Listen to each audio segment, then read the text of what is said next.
আসসালামু আলাইকুম। আজকে আমরা আলোচনা করব একেবারে সময় উপযোগী একটি প্রশ্ন নিয়ে। সোশ্যাল মিডিয়া কি সত্যিই প্রতিবাদের সবচেয়ে শক্তিশালী হাতিয়ার, নাকি এটা কখনো কখনো আন্দোলনকে বিভ্রান্ত করে দুর্বল করে দেয়?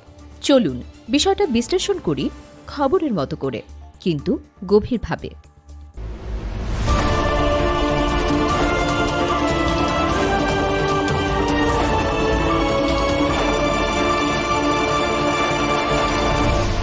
Channel CB.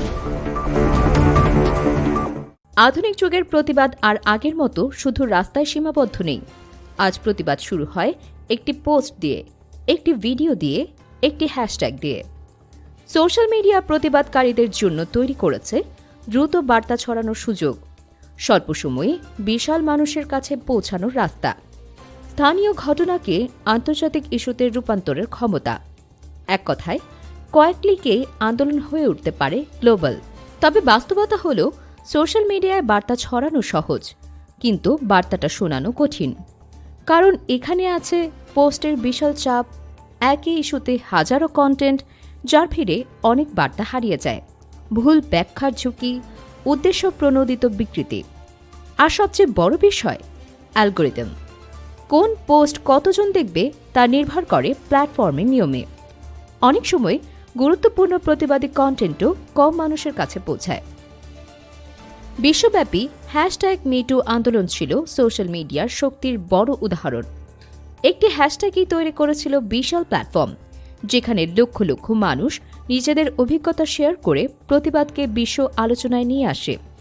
এটা শুধু প্রতিবাদ নয়, একটি সামাজিক বিপ্লব।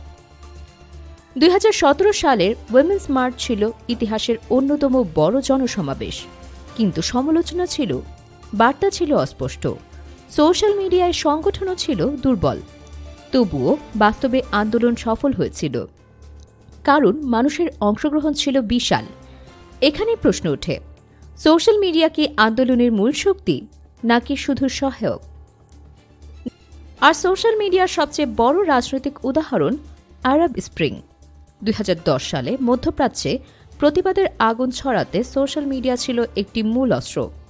ফেসবুক, টুইটার ব্যবহার করে মানুষ গোপনে সংগঠিত হয়েছে, প্রতিবাদের সময়, স্থান নির্ধারণ করেছে, আর বিশ্বের সামনে বাস্তব পরিস্থিতি তুলে ধরেছে। বিশেষ করে হ্যাশট্যাগ জানুয়ারি 25 হ্যাশট্যাগ মিশরে আন্দোলনকে ঐক্যবদ্ধ করে, যার পরিণতিতে প্রেসিডেন্ট হোসনি মুবারকের পতন ঘটে। এখানে সোশ্যাল মিডিয়া ছিল শুধু মাধ্যম না, একটা ঐতিহাসিক গেম চেঞ্জার। সবশেষে প্রশ্নটা আবারও, সোশ্যাল মিডিয়ার প্রভাব কি প্রতিবাদের একটি প্রধান শক্তি? বিশ্লেষণ বলছে, হ্যাঁ, এটা আন্দোলনকে দ্রুত করতে সাহায্য করে, মানুষকে যুক্ত করে, নতুন প্রজন্মকে প্রতিবাদের ভাষা শেখায়, আন্তর্জাতিক সমর্থন তৈরি করে, কিন্তু একই সঙ্গে ভুল তথ্য ছড়ায়, আসল বার্তা হারিয়ে যায়, বিভ্রান্তি তৈরি হয়, আন্দোলনের নেতৃত্ব ও উদ্দেশ্য দুর্বল হতে পারে। সুতরাং সোশ্যাল মিডিয়া হল ডাবল এজ সোর্ড। আপনার কাছে কি মনে হয়, সোশ্যাল মিডিয়া প্রতিবাদকে শক্তিশালী করে নাকি ক্ষতি করে? কমেন্টে আপনার মতামত জানান। ভিডিও ভালো লাগলে লাইক দিন, শেয়ার করুন, আর চ্যানেল সাবস্ক্রাইব করতে ভুলবেন না। Subscribe now for daily news and updates.